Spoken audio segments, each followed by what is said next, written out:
আসসালামু আলাইকুম। আজকে আমি তৈরি করব ডোনাট। আমি একটি বলের ভিতরে ময়দা নিয়ে নিচ্ছি। ময়দার সাথে গুঁড়ো দুধ দিয়ে দিলাম। এখন দিয়ে দিব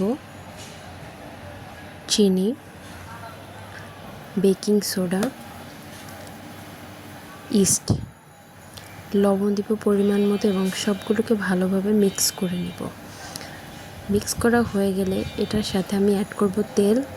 তেলটাকে আমি ভালো করে ময়দার সাথে মিক্স করে নিব, সুন্দরভাবে ম্যাশড হয়ে যায় যাতে।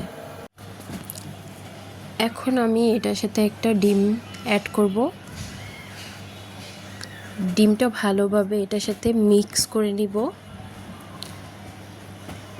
এখন আমি এটার সাথে পানি অ্যাড করছি। তো পানি অ্যাড করা হয়ে গেলে আমি এটাকে ফ্রিজে রেখে দিব কিছুক্ষণের জন্য। তো বের করে আমি এটা দিয়ে ডোনাট বানিয়ে নিব।